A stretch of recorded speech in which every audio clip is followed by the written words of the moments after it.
আর যতক্ষণ মৃত্যু হচ্ছে না ততক্ষণ আমার এই জীবনটাকে মূল্যায়ন করতে হবে। মৃত্যু পরে কোনো কাজ করা যাবে?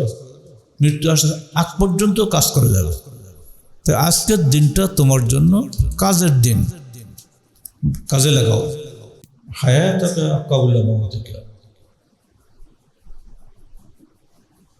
মৃত্যুর পূর্বে জীবনকে।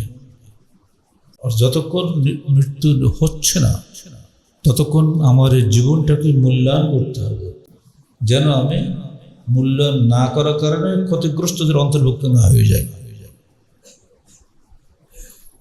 ঘুম অবশ্যই পড়তে হবে। ঘুম স্বাস্থ্যের জন্য অপরিহার্য। ঘুম না পড়লে আপনি কাজ করতে পারবেন না, এটা আল্লাহর দেওয়া বিধান। তো ঘুম কিন্তু ক্ষতির কারণ নয়, এটা যেন উল্টা বুঝবেন না কেউ। ঘুম পড়তেই হবে।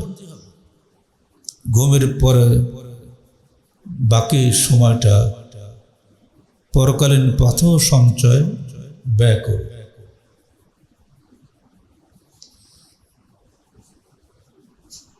আলী বলছেন, মনে রেখে দিও, আলিয়াম আমাল আল্লাহ হিসাব। আজকের দিনটা তোমার কাজের দিন, কোনো হিসাব নাই। কিন্তু গাদান হিসাব আল্লাহ আমল, কালকে হিসাব দিতে হবে, তখন আর কোনো আমল করা যাবে না। মৃত্যু পরে কোনো কাজ করা যাবে? মৃত্যু আসার আগ পর্যন্ত কাজ করা যাবে। তাই আজকের দিনটা তোমার জন্য কাজের দিন, কাজে লাগাও। আর কালকের দিনটা তোমার জন্য হিসাবের দিন, তখন চাইলেও আর কাজ করতে পারবে না।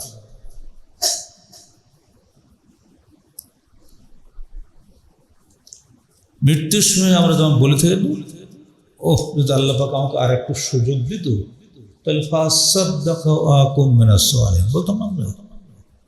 আমরা সাদকা করতাম এবং আমি সৎকর্মশীলদের অন্তর্ভুক্ত হতাম।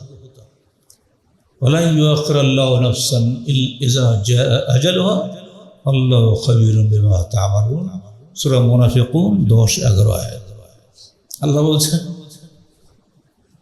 ওয়ালা ইউআখিরুল্লাহু নাফসান, কাউকে আদৌ সময় দেওয়া হবে না, ইযা জাআ আজালুহা, যখন তার মৃত্যুক্ষণ উপস্থিত হবে। আল্লাহু খাবীরুম বিমা তা'মালুন, তোমরা যে কি করো সবই আল্লাহ খবর রাখেন। সবসময় একটা আয়াত মনে রাখবেন, আল্লাহ সামিউন বাসির, আল্লাহ সব কিছু শোনেন এবং দেখেন। এই একটা আয়াত কেমন থাকবে না? শুধু বান্দা সাদি একটা আয়াত অংশ, পুরো আয়াত না, একটা আয়াতের অংশ। ইন্নাল্লাহ সামিউন বাসির, আল্লাহ সব কিছু শোনেন এবং দেখেন। আমি যে কি করছি এখন, বা আপনারা কি করছেন, আপনারা বসে ঘুমাচ্ছেন না, তসবিহ তেলাওয়াত করছেন না, খোদবা শুনছেন, এটা আপনার মনের খবর আল্লাহ জানেন, বান্দা আমার বলতে পারবো না। তিনি সব কিছু শুনছেন এবং দেখছেন।